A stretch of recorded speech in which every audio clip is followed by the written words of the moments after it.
가나? 혹시 여러분 그런 생각 안 하셨습니까? 이 말씀을 읽을 때마다 저는 그런 생각을 해요. 야, 진짜 우리에게 요구하시는 하나님의 의가 이 정도라면 누가 과연 천국에 들어갈 수 있을까? 그런 생각을 했어요.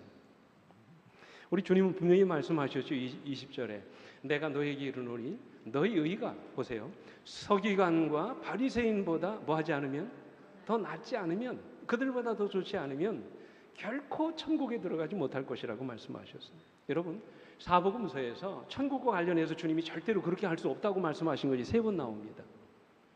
첫 번째 경우가 주님이 느고데모를 처음 만나셨을 때 너희가 물과 성령으로 나지 않으면 하나님 나라에 들어갈 수 없다고 말씀을 하셨어요. 그리고 두 번째가 본문의 말씀이고요. 마지막 3번째가 뭡니까? 마태복음 18장에 나오는 제자들에게 너희가 누구처럼 되지 않으면, 어린 아이처럼 되지 않으면 천국에 들어갈 수 없다라고 말씀을 하셨어요. 여기서 결단코라는 말은 무슨 말입니까? 절대로 그런 뜻이죠.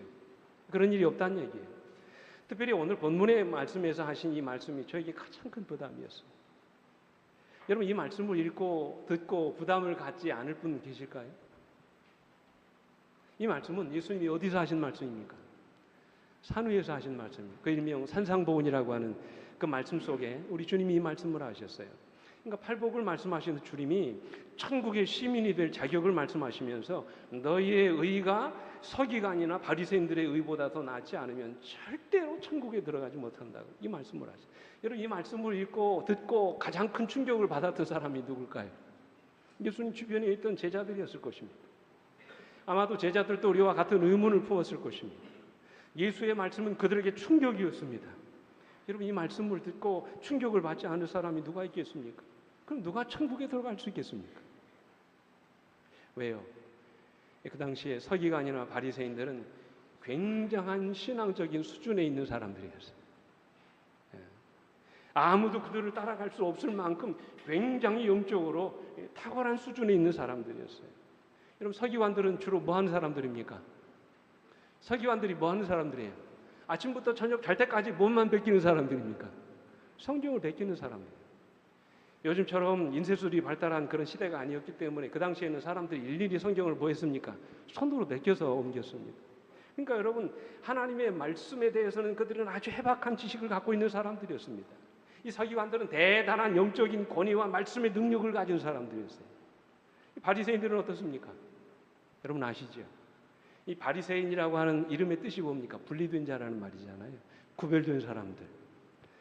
그 당시에 사두개파와 에세네파와 더불어서 유대계의 3대 계파 중에 하나였던 이 바리새인들은 하나님의 율법을 중요시하고 철저하게 말씀대로 살던 사람들이었습니다. 그들의 목에는 항상 말씀이 걸려 있습니다. 그들의 옷술에는 율법을 적어놓고 이렇게 걸고 다녔습니다. 누가복음 18장에 나오는 대로 그들은 일주일에 2번씩 금식을 하고요.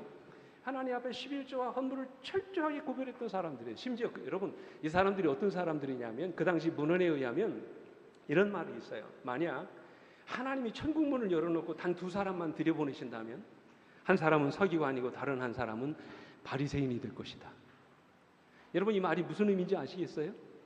예, 그 정도로 서기관과 바리새인들은 그 당시 사람들로부터 존경과 인정을 받고 있었던 그런 사람들이었어요. 근데 주님이 뭐라고 말씀하십니까? 그 정도 가지고는 안 된다고 말씀을 하죠. 너의 의가 서기관이나 바리새인보다 더 낫지 못하면 절대로 천국에 들어갈 수 없다고 말씀을 하세요. 그렇다면 여러분, 그런 의문이 안 생기겠습니까? 그럼 누가 천국에 가나? 저는 그런 생각을 했어요. 불가능한 일이죠. 한동안 이 말씀을 읽을 때마다 얼마나 마음에 큰 부담이 있었는지 모릅니다. 근데 여러분, 우리가 여기서 반드시 기억해야 될 말씀은 서기관이나 바리새인보다 더 나은 그 의가 과연 무엇인가 하는 거예요. 우리가 이 시간 좀 어렵지만 살펴보기를 원하는 주제입니다. 과연 서기관이나 바리새인보다 더 나은 그 의, 주님이 말씀하신 그 의가 과연 무슨 의미를 말씀하시는 것인가? 기억하십시오. 첫째로, 바리새인보다 더 나은 의는요, 우리의 행함으로 얻어지는 의가 아니라 믿음으로 주어지는 의입니다. 다시 말씀드립니다. 주님이 말씀하신 이 의는 우리의 행함으로 얻어지는 의가 아니라 믿음으로 어떻게 되느냐? 주어지는 의예요. 주님은 지금 의의 양을 말씀하고 계신 것이 아니라 의의 질을 말씀하고 계세요. 뭐라고요? 의의 뭐를 말씀하시는 게 아니라고요? 양을 말씀하시는 것이 아니라 의의 질을 말씀하고 계시는 거예요. 누구의 의인가 하는 것이죠. 나의 행위로 얻은 의인가 아니면 믿음으로 말미암아 주어지는 의인가. 무엇입니까? 우리 본기 주석에도 보면 이렇게 말씀하셨어요. 바리새인들은 행함에 의한 의의 제도를 일종의 하늘 가는 뭘로 생각했다고요? 수단으로 생각했다. 그래서 여러분 잘 아시는 마태복음에 나오는 특별히 복음서에 나오는 이 부자 법관의 이야기 아시죠? 19장 16절에 보면 이렇게 말씀하시죠. 어떤 사람이 주께 와서 이르되 선생님이요 내가 무슨 선한 일을 하여야 영생을 얻으리까 그랬어요. 철저하게 공로중심주의. 영생이 자기 행위로 얻어지는 것인 줄로 착각하고 있는 것입니다. 그래서 얼마나 더 많은 선한 일을 해야 영생을 얻을 수 있겠습니까? 라고 지금 묻고 있는 것이, 내가 지금까지 이만큼 노력했는데 얼마나 더 노력하면 영생을 얻을 수 있겠습니까? 지금 그렇게 묻고 있는 것입니다. 여러분에게 묻겠습니다. 여러분 얼마나 우리가 더 노력하면 천국에 갈 수 있을까요? 우리가 얼마나 더 착하게 살면 천국에 갈 수 있을까요? 얼마나 우리가 더 열심히 봉사하면 천국에 갈 수 있을까요? 우리가 얼마나 더 열심히 교회에 다니면 천국에 갈 수 있을까요? 우리가 얼마나 더 많이 11조 드리면 천국에 갈 수 있겠습니까? 만약에 천국이 우리의 노력으로 갈 수 있는 곳이었다면 기억하십시오. 주님이 이 땅에 오시지 않아도 됐어요. 내가 노력해서 내 힘으로 천국에 갈 수 있는 곳이라면 주님 십자가에 달리지 않으셔도 됐어요. 만약에 내가 선을 행함으로 천국에 들어갈 수 있는 것이라면 우리 주님이 나를 대신하여 십자가에 돌아가지 않으셔도 됐어요. 여러분, 내 힘으로 안 되기 때문에 주님이 오신 거죠. 내 노력으로 안 되기 때문에 주님이 십자가에 달리신 것입니다. 내 선행으로 안 되기 때문에 주님이 나를 대신하여 돌아가신 것이에요. 그래서 그 당시 이 서기관이나 바리새인들은 그런 주님을 믿지 않았어요. 그를 메시아로 인정하지 않았습니다. 주님의 십자가를 받아들이지 않았어요. 얼마든지 그들은 자기 힘으로 구원받을 수 있다고 믿었던 것입니다. 얼마든지 그들은 자기 노력으로 영생을 얻을 수 있다고 믿었던 것입니다. 얼마든지 그들은 자기 선행으로 천국에 들어갈 수 있다고 믿었던 것입니다. 그런데 여러분 성경은 뭐라고 말씀하십니까? 여러분 잘 아시는 로마서 3장 20절 말씀 같이 읽어보겠습니다. 시작. 이러므로 율법의 행위로 그의 앞에 의롭다 하심을 얻을 육체가 없나니 율법으로는 죄를 깨달음이니라. 분명히 말씀하셨잖아요. 율법의 행위로 어떻게 될 사람 없다고요? 의롭게 될 사람이 있다 없다? 없다고 말씀을 하셔요. 이 말씀을 영감회교는 이렇게 말씀하십니다. 들어보십시오.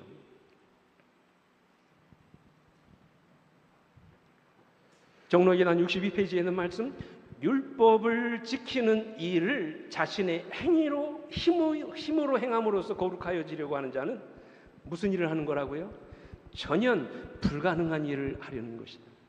영생을 얻는 조건은 지금도 옛날 에덴 낙원에서 우리의 시조가 타락하기 전과 똑같으니 곧 하나님의 율법을 온전히 순종하는 완전한 의가 요구된다고 그랬어요. 문제는 여러분, 문제가 뭡니까? 율법의 행위로 우리가 하나님 앞에 의롭게 될 육체가 있다고 했습니까? 없다고 그랬습니까? 없다고 그랬죠. 내가 노력해서 내 힘으로 하나님의 율법을 완전히 순종할 수 없다고 말씀하셨어요. 우리는 다 치우쳐서 함께 무익하게 되고 선을 행하는 자는 없나니 하나도 없다고 주님 말씀하셨어요. 이유가 뭡니까? 영감의 글을 한번 들어보십시오. 이렇게 말씀하세요. 범죄로 인하여 우리의 본성은 타락되어서 우리는 스스로 의로울 수 없게 되었다. 또 우리는 죄가 많고 거룩하지 못하므로 거룩한 율법을 완전히 지킬 수 없게 되었다. 그리고 우리는 하나님의 율법의 요구를 응할 만한 자신의 의는 조금도 가지지 못하게 되었다. 여러분 이 사실을 인정하세요? 문제는 뭐냐면 우리의 본성이 잘못되어 버렸어요. 우리는 모태로부터 태어날 때부터 어떻게 됐습니까? 악으로 기울어지는 성향을 갖고 태어난 존재들이란 말이에요. 내 힘으로 된다는 말입니까? 안 된다는 말입니까? 안 된다는 거지요. 본성적으로는 어렵다는 말씀이에요. 그래서 로마서 3장 21절 22절의 말씀 이렇게 말씀합니다. 이제는 율법에 하나님의 뭐가 나타났으니? 의가 나타났으니 율법과 선지자들에게 증거를 받은 것이라. 곧 예수 그리스도를 뭐함으로? 믿음으로 말미암아 모든 믿는 자에게 미치는 하나님의 의니 뭐가 없다고요? 차별이 없느니라고 말씀하셨어요. 여러분 우리의 의가 아니라 누구의 의입니까? 하나님의 의예요. 하나님이 주시는 의라는 말씀이에요. 그래서 영감백은 이렇게 말씀하세요. 들어보십시오.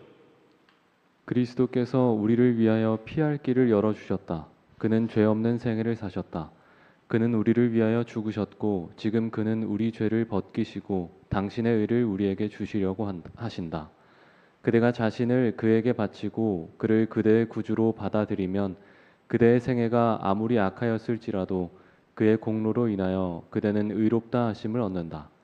그리스도의 품성이 그대의 품성을 대신하게 되고 그대는 죄를 도무지 범하지 않은 것처럼 하나님의 앞에 받아들이는 바 된다. 아멘. 오늘 여러분 이 말씀을 정말 믿으세요? 이게 뭐냐면 이게 바로 믿음으로 말미암는 의예요. 그래서 바울은 이 사실을 에베소 2장 8절에서 뭐라고 오늘 여러분 교과에서 공부하셨죠? 너희는 그 은혜에 의하여 믿음으로 말미암아 구원을 받았으니 이것은 너희에게서 난 것이 아니요 뭐라고 그랬습니까? 하나님의 선물이라고 했어요. 여러분 구원은 영생은 뭐예요? 하나님이 우리에게 주는 뭡니까?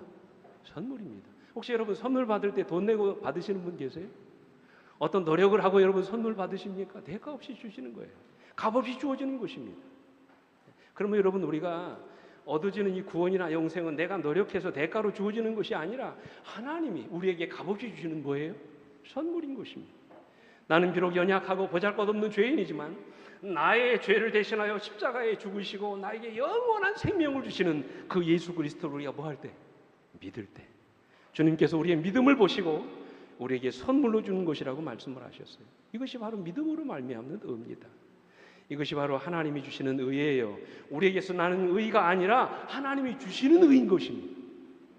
근데 서기관이나 바리새인들은 이런 하나님의 의를 거부하고 자기가 어떻게든지 의롭게 살아보려고 노력했던 사람들이 얼마든지 자기 힘으로 의롭게 될 수 있다고 믿었던 사람, 이게 문제였다는 것이죠. 그래서 좀 비약적인 표현이 될지 모르겠습니다만 착하게 사는 사람들요 참 예수 믿기 어렵습니다. 여러분 이 말씀을 어떻게 받아들일지 모르겠어요. 자기가 꽤 선하다고 생각하는 사람은 오히려 믿음 갖기가 어려워요. 경험적으로 제가 알아요. 왜요? 양심적으로 자기는 착하게 살아왔다고 생각하기 때문에 그렇습니다. 자기는 뭔가 의지할 만한 것이 있다고 생각하기 때문에 그렇습니다. 자기는 아무개보다도 그래도 낫다고 생각하기 때문에 그래요. 자기는 천국은 아니더라도 천국의 문지방에 들어갈 만한 자격은 있다고 생각하기 때문에 그래요. 주님을 의지하지 않는 것이죠. 제가 전에 있던 교회에서 목회를 하는데 하루는 다른 지역에 사시는 집사님이 전화를 하셨어요.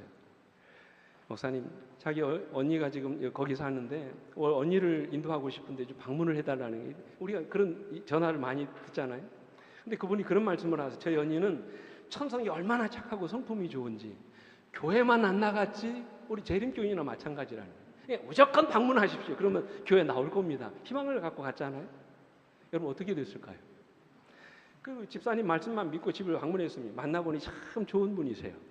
남편은 일찍 여의시고 혼자서 아들 둘을 키우셨는데 조그만 구멍가게 운영하시면서 담배가게 하시면서 말이죠. 아들을 정말 악착같이 키우셨어요. 그래서 처음 만나는 목사에게 자신이 살아온 이야기를 아주 끝도 없이 끄집어내는 거예요. 그래서 이제 제가 이제 본론으로 들어가서 아들들 하나님께 잘 키워주셨고 이제 이만큼 이제 이루어 놓으셨으니까 이제 예수 믿고 교회 나가시지요. 그렇게 말씀을 드렸어요. 그랬더니 이분이 그런 말씀을 하세요. 나는 지금까지 한 번도 누구 해코지하거나 괴롭힌 적 없습니다. 남의 물건 도둑질한 적도 없고요. 다른 사람에게 싫은 소리 한마디 한 적 없어요. 지금까지 내 아들도 두 아들 겼지만 한 번도 매를 대지 않았습니다. 남을 속여서 빼앗은 적도 없고 나름대로 열심히 내 인생 살았습니다. 이렇게 살면 되지. 뭐 예수 믿을 이유가 뭐 있습니까? 내가 내 마음 믿고 살면 되지. 내가 이 나이에 예수 믿어서 무슨 낙을 보겠습니까? 그런 얘기를 하시다. 갈 때마다 그런 얘기를 하세요. 내 마음 내가 믿고 살면 되지. 무슨 예수가 필요합니까? 그 얘기하시더라. 여러분 정말로 그럴까요? 우리는 모르기 때문에 그래요. 라오디게아 신자들처럼 나는 부자나 부유하여 부족한 것이 없다 하나 내 곤고한 것과 가련한 것과 가난한 것과 굶는 것과 벌거벗은 것을 우리가 알지 못하기 때문에 그런 것입니다. 그래서 우리에게 하나님의 뭐가 필요해요? 입혀주시는 의가 필요해요. 그렇지 않습니까? 실제로 영감이 그런 이렇게 말씀하십니다. 들어보십시오. 하늘 배틀로 짠 이 두루마기에는 사람이 만든 실은 한 올도 섞이지 않았다. 하나님이 우리에게 뭐를 입혀주시는데? 그분의 의를 입혀주시는데, 의의 두루마리를 입혀주시는데, 그분이 짜신 이 두루마리에는 보세요. 사람이 만든 실은 몇 올도요? 한 올도 섞이지 않았다고. 그러니까 여러분, 내가 내 스스로 의롭게 될 수 있다는 말입니까? 없다는 말입니까? 하나님 인정해 주시지도 않아요. 그런 얘기 있습니다. 중국 삼서성 역사박물관에 가보면 진나라, 한나라 시대의 유물들이 참 많이 있는데 옛날에는 도예가 발달했잖아요. 그래서 이 도기로 군인들을 만들고 사람들의 모양을 이렇게 만들었습니다. 근데 여러분, 이 도기로 만든 사람을 보면 옷을 입은 사람도 있고 다 벗은 사람도 있습니다. 제가 여기 사진에는 못 실었습니다만, 근데 참 재미있는 사실은요, 귀족이나 이 장군들은 옷을 다 벗고 있고 평민이나 평민이나 일반 병사들, 하위 병사들은 옷을 다 입고 있다는 거예요. 아이러니하지 않습니까? 당연히 귀족들이 옷을 입고 있어야 되잖아요. 근데 왜 다 벌거벗고 있을까요? 그 이유가 뭘까요? 그 이유를 설명하는데 참 역설적입니다. 지체가 높은 이 어르신들은, 귀족들은 도기로 형상을 만들 때 사람의 모양을 만들거나요, 이 흙으로 이렇게 옷을 입히는 것이 아니라 비산으로 다 옷을 지어가지고 형형색색 아름답게 이렇게 입혔다는 것이에요. 근데 그 비단 옷이 만들어질 때는 화려찬란하고 좋은데 이제 세월이 지나가지고 2000년이 넘게 지나고 보니까 이제는 비단 옷이 다 어떻게 돼버렸어요? 썩어가지고 뭐만 남은 것입니까? 알몸뚱아리만 남은 것이라는 거예요. 우리 인간이 만들어 입은 옷이 다 그와 같다는 것이지요. 겉으로 보기에는 화려해 보이지만 시간이 지나면 다 썩어서 없어질 것들이라는 것이지요. 결국 하나님 앞에 우리는 다 어떤 모습으로요? 벌거벗은 모습으로 설 수밖에 없다는 것입니다. 그래서 우리에게는 그리스도께서 입혀주시는 의의 옷이 필요하다는 그런 말씀입니다. 영감의 글의 말씀을 한번 들어보십시오. 이렇게 말씀하세요. 의란 율법에 순종하는 것이다. 율법은 의를 요구하는데 바로 이것을 죄인이 율법에게 빚지고 있다. 그러나 죄인은 그 빚을 갚을 능력이 없다. 그가 의에 이를 수 있는 유일한 방법은 오직 믿음을 통해서 얻는 것뿐이다.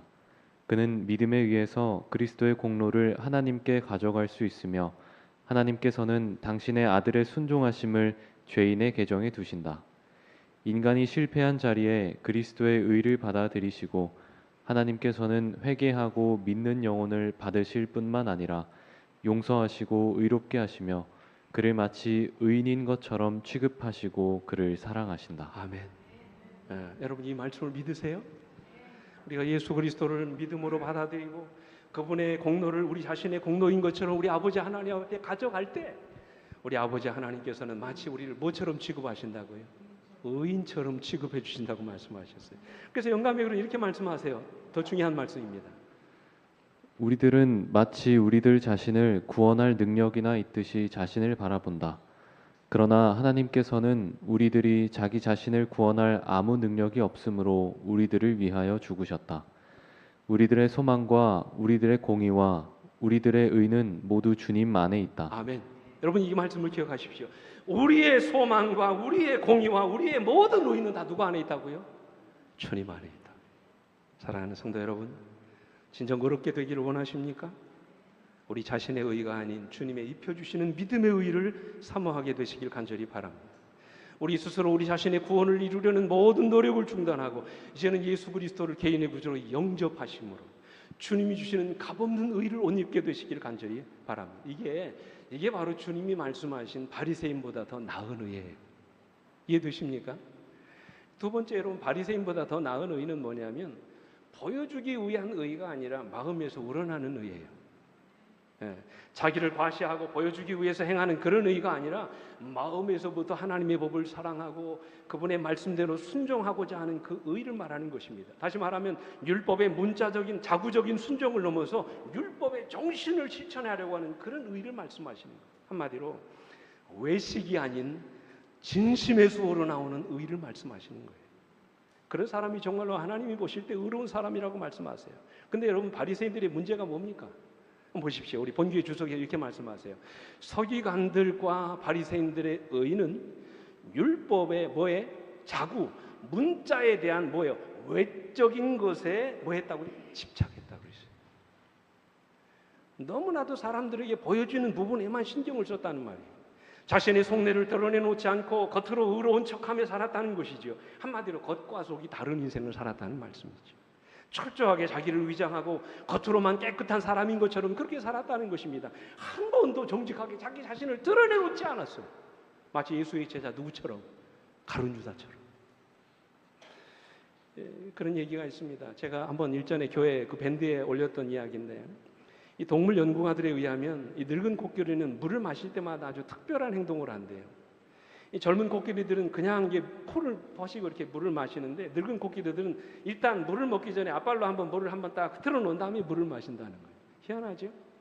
그래서 동물 연구가들이 연구했답니다. 왜 그런가 연구해 봤더니 그들이 연구해 본 결과 이런 결과가 나왔어요.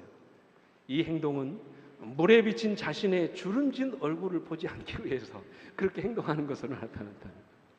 그러니까 코끼리도 늙었지만 자기 뭐 보기 싫은 거예요? 늙은 거 보기 싫은 거예요. 우리 집사람이 요즘 그러더라고요. 거울 보기 싫다고. 한참 코로나가 창궐할 때 여자분들 말이 마스크 쓰는 게 그렇게 좋았답니다. 왜요? 뭐 하지 않아도 되니까. 화장하지 않아도 되니까. 가려지니까. 근데 여러분, 코끼리가 물을 흐르게 한다고 자신의 주름진 얼굴이 바뀌어집니까? 진실을 외면할 수는 있어도 진실이 바뀌지 않는 거예요. 이 바리새인들이 자신의 속내를 감추고 가린다고 해서 죄인이 의인이 되는 것이 아니라는 말씀이에요.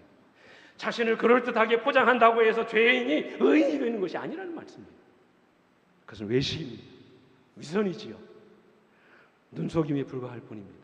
그러므로 우리는 하나님 앞에서 언제나 진실해야 합니다. 문제는 바리새인들이 철저하게 자기를 뭐하고 살았어요? 이게 대단히 위험한 사람, 위장하고 살았어요. 아닌 것처럼, 아주 어려운 것처럼 그렇게 자기를 위장하고 살았다는 것입니다. 마음은 전혀 그렇지 않은데 그저 겉으로는 그런 척하고 살았다는 거예요. 그래서 주님께서는 그런 바리새인들을 향하여 마치 뭐와 같다고 말씀하셨어요? 회칠한 무덤과 같다고 그랬어요. 여러분, 회칠한 무덤이 뭔지 아시죠? 겉은 반지를 합니다. 근데 그 안에는 뭐가 있어요? 썩어서 죽은 송장이 들어가 있는 것입니다. 한마디로 사람들에게 보여지는 부분에만 신경 썼지 자신들의 내면은, 이 겉모습은 신경 쓰지 않는 사람들을 말하는 것이죠. 이런 사람을 걸어서 우리는 위선자라고 부릅니다. 그들은 사람들이 보는 앞에서 거룩한 척하며 이것저것을 지키는 것처럼 살았지만 실제로 하나님이 더 중요하다고 말씀하신 율법의 본질, 율법의 정신을 어기며 살았던 것입니다. 율법의 자구적인 문자에 대해서는 순종을 중요시했지만 율법의 정신을 어기면서 그들은 살았다는 말씀입니다. 그래서 이 예수님께서 말씀하신 유명한 말씀이 있죠. 마태복음 23장 23절에 화 있을진저 외식하는 서기관들과 바리새인들이여, 너희가 박하와 회향과 근채와 11조는 드리되 율법에 더 중한 바 정의와 긍휼과 믿음은 버렸도다. 그러나 이것도 행하고 저것도 버리지 말아야 할 것이니라. 이 무슨 말이에요? 정작 중요한 것들은 뭐 하고요? 그냥 무시해버리고 중요하지도 않는 것만 매여 있다는 것이죠. 이 말씀을 그 다음 절에서 이렇게 말씀하셨어요. 맹인된 인도자여, 뭐는 걸러내고 하루살이는 걸러내고 뭐는 삼킨다고요? 낙타는 삼킨다고 그랬어요. 이게 무슨 말입니까? 하루살이나 낙타나 다 부정한 짐승입니다. 짐승 중에서도 가장 작은 하루살이 같은 것들은 삼킬까봐 그냥 세심한 주의를 기울이면서 가장 큰 낙타는 그대로 삼켜버린다는 거예요. 무슨 말이에요? 이 말씀은 중요하지 않은 문제에 대해서는 아주 세심한 주의를 기울이면서 꼬장꼬장하게 그렇게 하고 정말로 중요한 문제들에 대해서는 무관심했던 그 당시에 바리새인과 서기관들의 위선을 책망하신 말씀. 한마디로 중요한 것은 무시해버리고 중요하지도 않은 것에는 목숨을 건다는 그런 말씀이에요. 여러분, 그들이 중요하게 생각했던 것들이 뭡니까? 사복음서에 보면 손 씻지 않고 음식 먹는 거, 그죠? 예수님 안식일에 병자 고쳐주시는 거, 예수의 제자들이 안식일에 벼이삭 잘라 먹었다고 그것을 고쳐, 예수님이 세리와 창기들과 음식을 같이 먹는다고 그것을 문제 삼는 것이죠.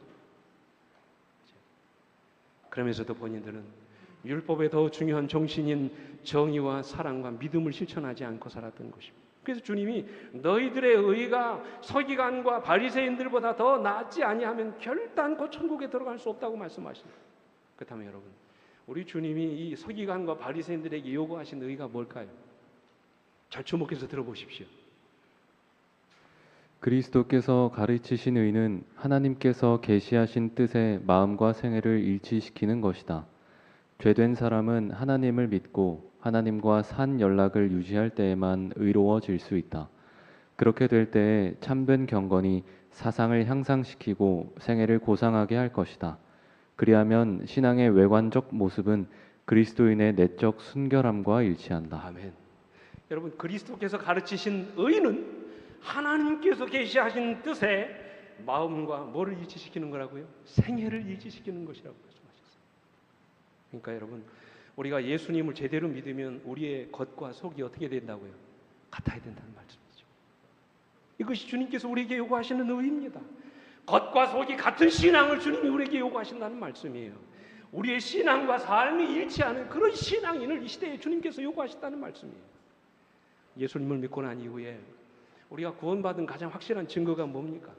우리 뭐가 변화되는 거예요? 삶이 변화되는 것이죠. 우리의 생활 속에서 하나님의 의로움이 나타나는 것입니다. 내가 믿는 신앙이 나의 삶을 통해서 드러나야 되는 것입니다. 그렇지 않습니까? 나의 믿음이 내 말과 내 행동을 통해서 드러나야 되는 것입니다. 이게 진짜 신앙이죠. 예를 들어 내가 날마다 새벽 기도하면서 열심히 기도하는데 하는 짓은 엉뚱하고 말이죠. 맨날 옆 사람 마음에 속을 파는 그런 엉뚱한 말이나 하고 그런 욕심은 목에까지 차가지고 날마다 돈 타령만 하고 이렇게 산다고 생각해 보십시오. 그런 나를 사람들이 믿음 좋다고 하겠습니까? 만약에 어떤 부인이 날마다 성령 가방 들고 다니면서 교회에 드나들면서 전도사처럼 산다고 가정해 보십시오. 늘 성경을 보면 주여 주여 하고 말씀을 듣습니다. 그런데 조금만 기분이 상해도 소리를 고래고래 지르고 말이죠. 돈 문제가 나오면 눈에 쌍심치를 끼고 막 들이대고 대들려고 하면 어떻게 하겠습니까? 그런 부인을 정말 믿음 좋다고 하겠습니까? 아니죠. 내가 아무리 강단에서 설교를 잘하고 유창하게 설교를 하고 은혜를 끼친다 할지라도 정작 내 집안 식구들에게 은혜를 주지 못하고 존경과 사랑을 받지 못하면 여러분 이런 목사의 모습을 보면서 우리 가족들이 믿음 좋다고 말할까요? 아니죠. 역겹다고 말할 것입니다. 믿음의 회의가 생길 것입니다. 저렇게 믿느니 차라리 나는 안 믿겠다고 말할 것입니다. 그래서 영감의 글은 이렇게 말씀하세요. 들어보십시오. 많은 사람들이 단순히 어떤 신학적 교의에 동의하기 때문에 자신들이 당연히 그리스도인이라고 생각한다. 그러나 그들은 진리를 실생활에 실천하지 않았다. 사람들은 진리를 믿노라고 공언할 수는 있을 것이다. 그러나 그것이 저희를 진실하고 친절하고 참고 관용하고 거룩한 마음을 갖도록 하지 못한다면 그러한 신앙을 소유한 자들에게 저주가 되고 그들의 가마로 말미암아 그것은 세상의 저주가 된다. 아멘. 정말 우리가 눈여겨봐야 될 말씀이에요. 그래서 여러분 외국 사람들이 우리 한국에 오면 세 가지 놀랜대요. 들어보셨습니까? 외국 사람들이 우리 한국에 오면 세 가지 놀랜답니다. 첫째는 교회가 많은 것을 보고 놀랜대요. 이 교회들마다 여러분 밤에 딱 보면 십자가 있잖아요. 십자가가 없는 마을이 없습니다. 다 십자가에 막 숲을 이룹니다. 세상에 이런 교회가 많은 이렇게 많은 교회가 있는 나라가 있을까? 이 첫 번째로 놀란다는 거예요. 두 번째로 놀라는 것 가운데 하나가 뭐냐면 교회들마다 신자들이 가득 채워진다는 거예요. 네. 얼마나 많은 신자들이 있는지 세계 10대 교회 가운데 5개 교회가 우리나라 안에 있습니다. 인구 대비 이렇게 많은 신자들이 있는 나라가 흔치 않다는 것입니다. 그만큼 우리 민족이 뭐가 강해요? 믿음이 강하다는 것이죠. 그런데 여러분 세 번째 가장 많이 놀라는 이유 가운데 하나 세 번째가 뭐냐? 이렇게 많은 신자들 가운데 정작 말씀대로 사는 신자들이 없다는 거예요. 이게 놀란다는 거예요. 그리스도인들의 신앙과 삶이 따로따로인 신자들이 너무나도 많다는 것이죠. 우리의 믿음과 우리의 삶이 별개로 살아가는 신자들이 너무나도 많다는 것이죠. 그래서 우리의 삶이 그들에게 감동을 주지 못하는 것이라고 말씀하셨어요. 사랑하는 성도 여러분, 주님은 우리에게 바리새인보다 더 나은 의를 이 시간 요구하십니다. 신앙 따로 삶 따로인 신자가 아닌 신앙과 삶이 일치하는 그런 신자들을 이 시대에 찾고 계십니다.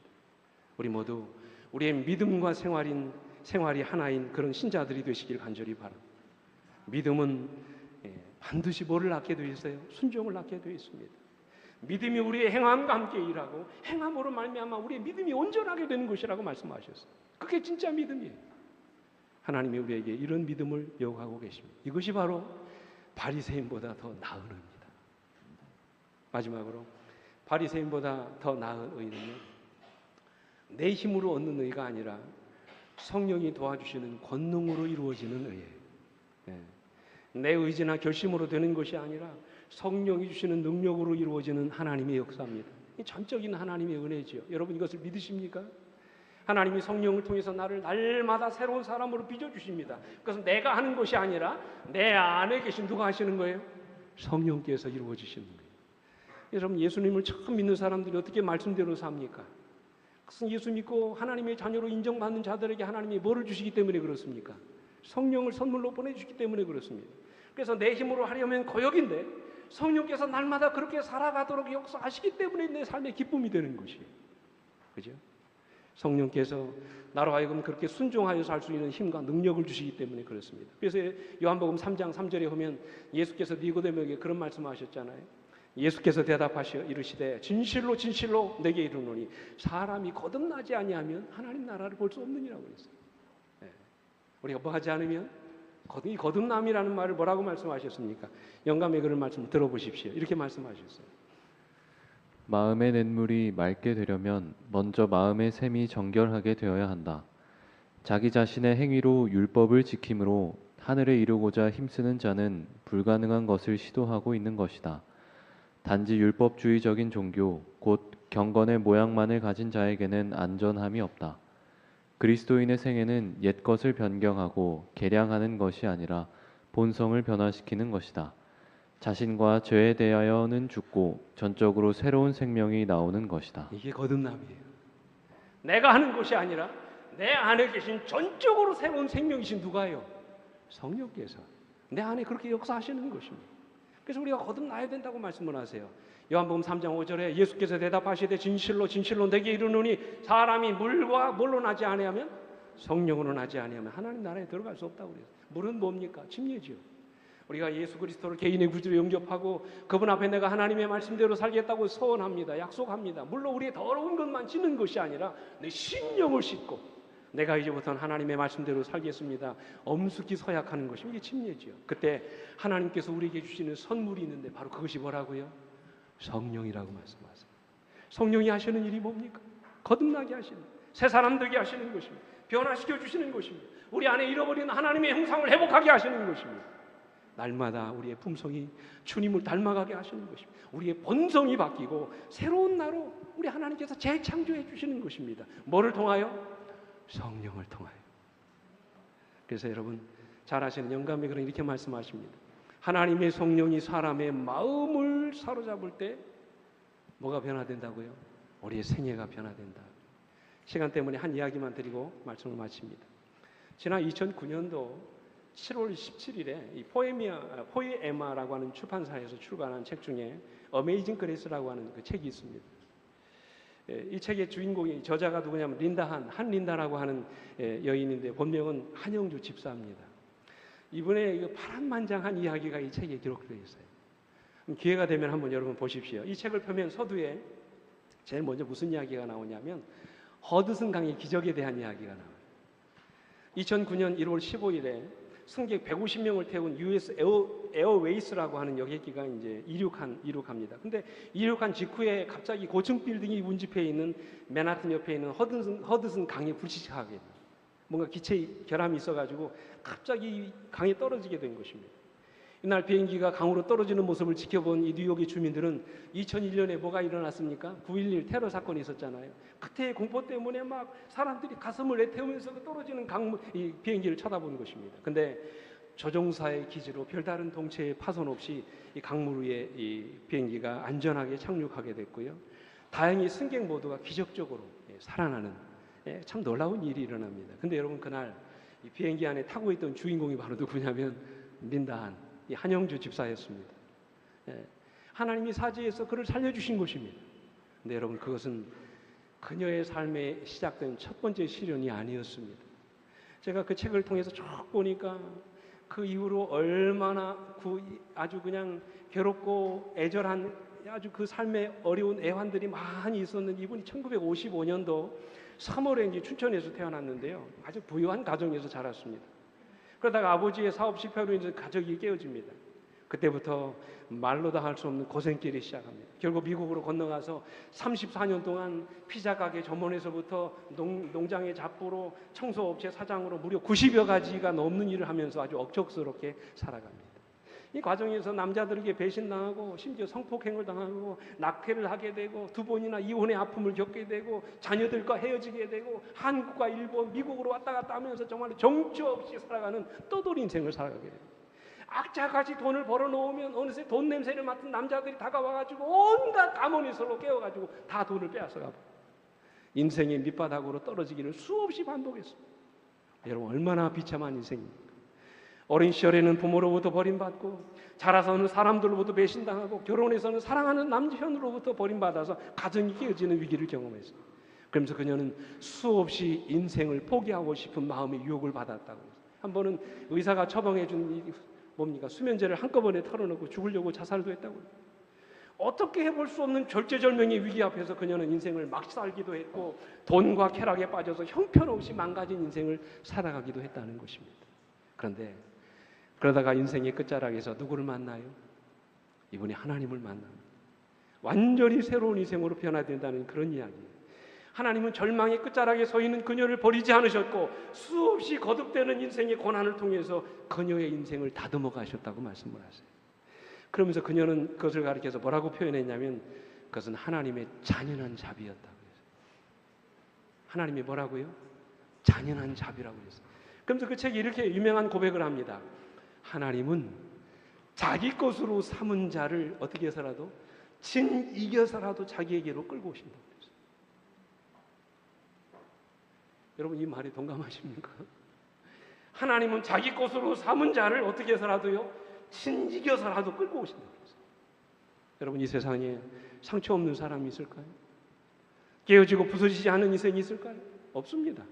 우리 모두는 다 난파되고 자체된 인생길을 걸어가고 있습니다. 그 가운데서도 하나님은 매 순간 우리 인생을 다듬어가고 계십니다. 진이겨서라도 우리를 자기 편으로 끌고 가세요. 그런데 여러분 그렇게 힘들고 어려운 과정에서 언제나 우리와 함께 계시는 분이 계신데 바로 그분이 누구시라고요? 성령 하나님이시라고 말씀을 하세요. 성령이 하시는 일이 뭡니까? 우리를 다듬어 가시는 거예요. 거듭나게 하시는 것입니다. 우리를 의롭게 빚어주시는 일입니다. 이 모든 일들을 성령이 하시는 일이라고 말씀하세요. 그래서 에스겔서 36장 26절로 20절에 오면 또 새 영을 너희 속에 두고 새 마음을 너희에게 주되 너희 육신에서 굳은 마음을 제거하고 부드러운 마음을 줄 것이며 또 내 영을 너희 속에 두어 너희로 내 율례를 행하게 한다고 말씀을 하십니다. 여러분 누가 하는 것입니까? 우리가 하는 것이 아닙니다. 우리 안에 계신 성령께서 우리를 거듭나게 하시는 것입니다. 주님께서 말씀하신 바리새인보다 더 나은 의가 바로 이 성령의 도우심으로 이루어지는 의를 의미하는 것입니다. 우리 안에 계신 성령이 우리를 이렇게 날마다 새로운 피조물로 빚어가시는 것입니다. 중요한 것은 오늘 여러분과 내 안에 살아계신 성령이 계시는가 하는 것입니다. 우리가 이런 성령으로 충만케 됨을 입었는가 하는 것입니다. 저는 이제 말씀을 마칩니다. 사랑하는 성도 여러분, 바리새인보다 더 나은 의를 소유하기를 원하십니까?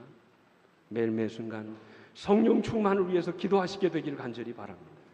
날마다 성령께서 우리 안에 역사하시도록 우리 자신을 비우고 성령으로 충만히 채우시게 되기를 간절히 바랍니다. 그래서 우리 안에 계신 성령이 내 삶을 지배하시고 오늘 여러분과 저의 삶을 그리스도를 닮은 사람으로 온전히 변화시켜 주시는 놀라운 역사가 오늘 여러분과 저의 삶 가운데 날마다 일어나게 되기를 간절히 바라면서 오늘 말씀을 마치겠습니다. 함께 일어나서 찬양하시겠습니다.